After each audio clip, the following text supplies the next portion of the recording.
Բարև ձեզ, հարգարժան նախագահող, հարգելի գործընկերներ, ինձ համար մեծ պատիվ է և ուրախություն է ազգային ժողովին ներկայացնել առողջության համընդհանուր ապահովագրության փաթեթը, օրենսդրական փաթեթը։ Այն իրենից ներկայացնում է առանձին օրենք առողջության համընդհանուր ապահովագրության մասին և բազմաթիվ օրենքների փոփոխությունների նախագծեր։ Հավելում նշեմ, որ այս օրենսդրական փաթեթին հաջորդիվ կառավարությունը ընդունելու է նաև ենթաօրենսդրական ակտերի մի ամբողջ փաթեթ, որոնք պետք է համալրեն մեր օրենսդրությունը և ըստ էության հնարավորություն ստեղծեն առողջության համընդհանուր ապահովագրության համակարգի ներդրման։ Եվ այսպես, Հայաստանի Հանրապետության կառավարության 2021-26 թվականների ծրագրի անկյունաքարային խոստումներից և ծրագրերից մեկը մարդկային կապիտալի զարգացման շրջանակներում առողջության համընդհանուր ապահովագրության ներդրումն էր։ Ինչու՞, որովհետև երկրներում առողջապահական համակարգերի կանխավճարային մոդելը երկար տարիների ընթացքում ապացուցել է իր արդյունավետ լինելու հանգամանքը։ Այն ապահովում է, որ բնակչության ֆինանսական հասանելիությունը և պաշտպանվածությունը հիմնական ծառայությունների փաթեթում ընդգրկված ծառայություններում մարդիկ հնարավորություն ունենան ստանալ։ Որպեսզի ժամանակի ընթացքում կրճատվի բժշկական օգնության և սպասարկման ծառայությունների դիմաց կատարվող ահռելի ծախսերը և դրա հետևանքով կրճատվի աղքատացման ցուցանիշները։ Որպեսզի բարձրացվի առողջապահության բնագավառում ծախսվող գումարների արդյունավետությունն ու նպատակայնությունը և ամենակարևորը բարելավի բուժծառայությունների սպասարկման որակը և մեր երկրի առողջական ցուցանիշները։ Այս խնդիրների լուծման համար է, որ մեր կառավարությունը ընդունեց 2023 թվականին ընդունեց հայեցակարգ, որտեղ ամփոփվեցին հիմնական մոտեցումները առողջության ապահովագրության ներդրման և այդ հայեցակարգի հիման վրա այնուհետև մշակվեց մոդելը, իրականացվեցին հաշվարկները, իրականացվեց օրենսդրական փաթեթի ամբողջական նախապատրաստական աշխատանքները և ըստ էության այսօր մենք այստեղ ենք ընդունելու մեր երկրի իմ կարծիքով կարևորագույն ռեֆորմներից մեկը։ Այո, ինչպես նաև բյուջեի քննարկման ժամանակ ես իմ խոսքում նշել էի, 90-ական թվականներից ընդունվել են մի շարք հայեցակարգեր, կառավարությունների ծրագրերում են զետեղված եղել առողջության ապահովագրության համակարգերի ներդրման խոստումները և ըստ էության անընդհատ այդ խոստումը կիսատ է մնացել ինչ-ինչ հանգամանքների բերումով։ Եվ այս օրենսդրական փաթեթի շրջանակներում մենք մեր երկրում փուլային ձևաչափով ներդնելու ենք մի ընդհանրական համակարգ, որը ապահովելու է բոլոր քաղաքացիների առողջական հիմնական կարիքների բավարարումը։ Եվ ես այստեղ նորից պիտի շեշտադրեմ, որ այն համընդհանուր է,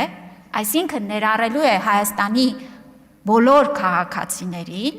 բայց չի ծածկելու բոլոր քաղաքացիների և ամեն անհատի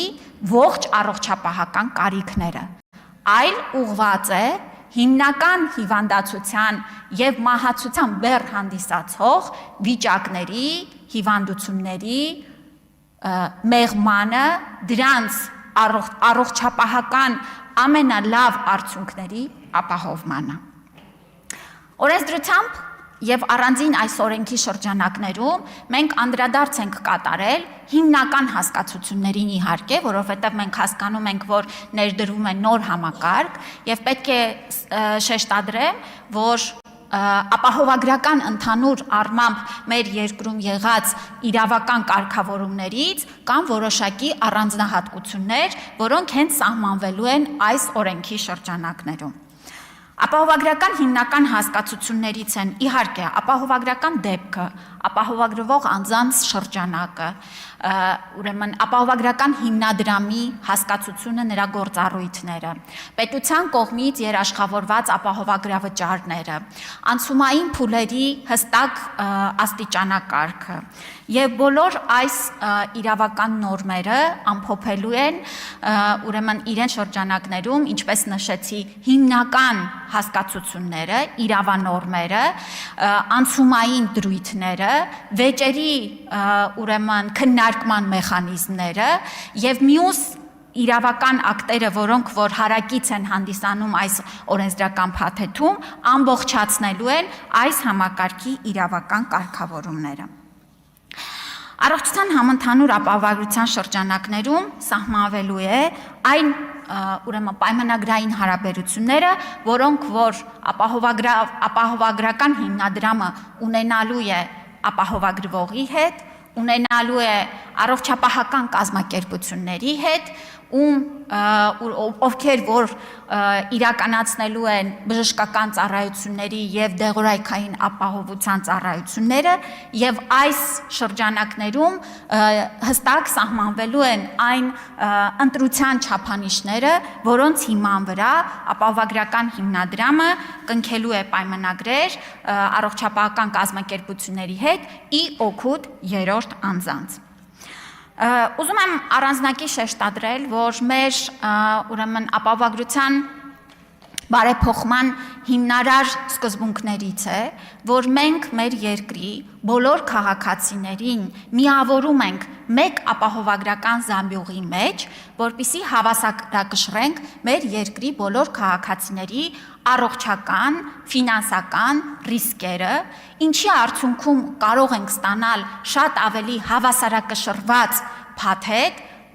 այն արժեքով, որը այլ պարագայում դժվար էր լինելու ապահովել։ Սա հիմնական սկզբունքներից մեկն է, այսինքն ստեղծվում է բազային պետական ապահովագրական փաթեթի համար, որը նույնական է լինելու բնակչության բոլոր խմբերի համար, բոլոր անհատների համար, մեկ միասնական պետական ապահովագրական հիմնադրամ։ Բայց նաև այս օրենքը հստակ կարգավորում է, որ այս ապահովագրական հարաբերություններից դուրս, այսինքն բազային փաթեթից դուրս ծառայությունների ստանալու համար, ինչպես նաև հավելյալ ուրեմն ծառայություններ, հավելյալ ուրեմն կոմֆորտային պայմաններում ծառայություններ ստանալու համար, այնպիսի ծառայություններ, որոնք որ փոխհատուցման առավելագույն չափեր ունեն փաթեթի շրջանակներում, մեր երկրում շարունակելու է գործել մասնավոր ապահովագրման մեխանիզմները եւ իհարկե մեր քաղաքացիների մի մասը վստահաբար տարիների ընթացքում շատ ավելի մեծ մասը կարողանալու է օգտվել ինչպես պետական բազային ապահովագրական փաթեթից, այնպես էլ նաեւ պլյուս փաթեթներից, որոնք շատ ավելի մեծ ծառայությունների շրջանակ կընդգրկեն իրենց մեջ։ Ես իհարկե մենք հանձնաժողովի նիստում երկար քննարկել ենք մանրամասն այն փուլերը, որոնք որ նախատեսված են օրենքով, բայց ես նորից դրանց վրայով իհարկե կանցնեմ եւ իհարկե հետո սիրով կպատասխանեմ նաեւ ձեր հարցերին։ Եվ այսպես, մենք նախատեսում ենք ապահովագրության համակարգը ներդնել 3 տարվա ընթացքում։ Առաջին փուլը, որ պետք է մեր ապահովագրվողները ներառվեն, ես ինչու եմ նշում այս ձևակերպումը, որովհետև ըստ էության մեր նախորդ տարիների աշխատանքը եւս եղել է մեծապես ապահովագրական համակարգի նախապատրաստական փուլ եւ բազմաթիվ մեխանիզմներ, որոնք որ անկյունակարային են լինելու համակարգի համար, արդեն իսկ պիլոտային տրամաբանությամբ տարիներ է, որ գործարկվում են։ Եվ այսպիսով 2026 թվականի առաջին փուլով ապահովագրվելու են բնակչության հետևյալ խմբերը՝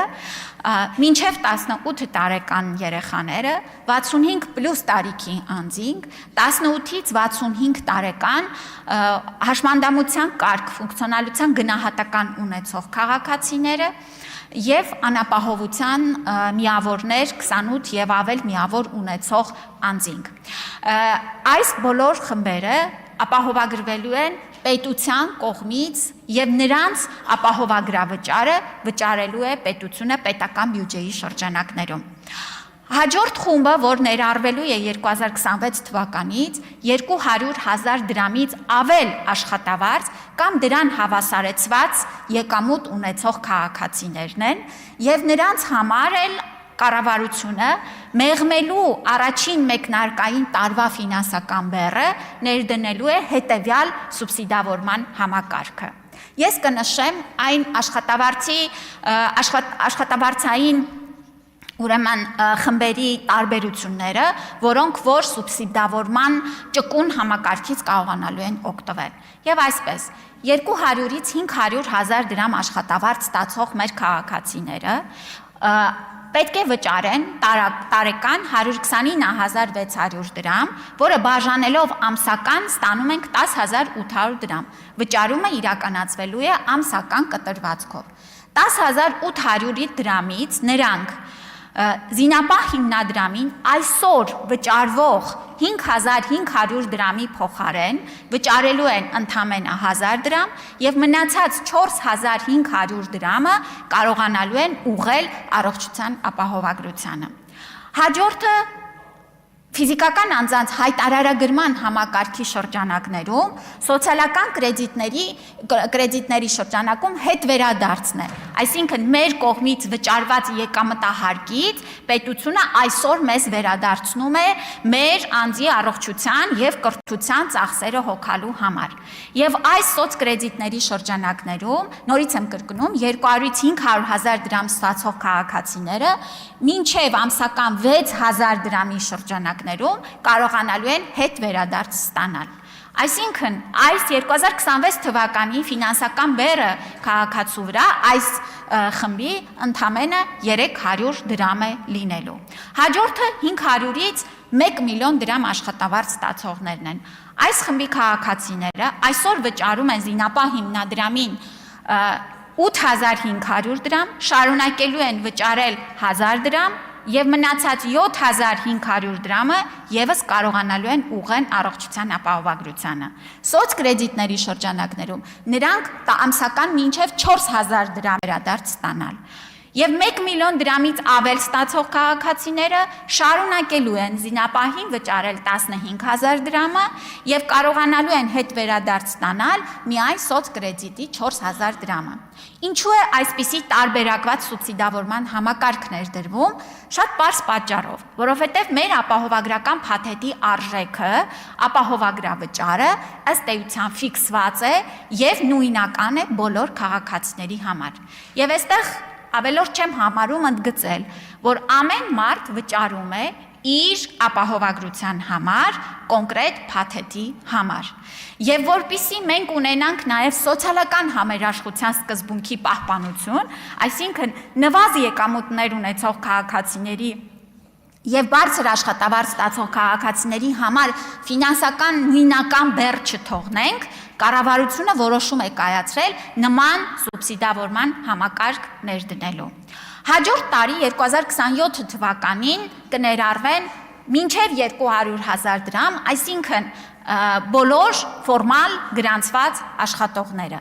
Եվ երրորդ ավարտական փուլին մնացած բոլոր քաղաքացիները, ովքեր որ ուրեմն հանդիսանում են գյուղացիական տնտեսություններում զբաղվածներ, հանդիսանում են ընտանիքի կապակցված անձինք, օրինակ ուսանողները եւ այլն եւ այլն եւ այլն։ Այսինքն 2028 թվականի հունվարի 1-ից մեր վերջնական փուլը մեկնարկում է եւ 29 թվականին ըստ էության մեր բնակչության ճնշող մեծամասնությունը պիտի ունենա առողջության համընդհանուր ապահովագրություն։ Ապահովագրության հիմնական ներդրման մոդելի առանձնահատկությունը հետևյալն է, հարգելի պատգամավորներ, հարգելի քաղաքացիներ։ Մարդը իր կյանքի ընթացքում փոքր գումարներ ներդնելով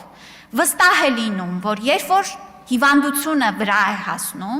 կամ երբ որ պետք է հոգալ առողջության մասին, նա կարող է դա իրեն թույլ տալ, որովհետև ինքը ներդրում է արել այս համակարգի մեջ։ Այս համակարգի շնորհիվ մենք մեկս մեկի համար ապահովում ենք առողջական խնդիրների վրա հասնելու պարագայում ապահովության համակարգ։ Արդյոք այս համակարգը լուծելու է մեր բոլոր խնդիրները։ Իհարկե, հարգելի քաղաքացիներ, այս համակարգը հակառակը վեր է հանելու նաև բոլոր այն թաքնված խնդիրները, որոնք որ տարիներով մենք չենք կարողացել հասցեագրել։ Եվ մեր հանձնառությունն է այս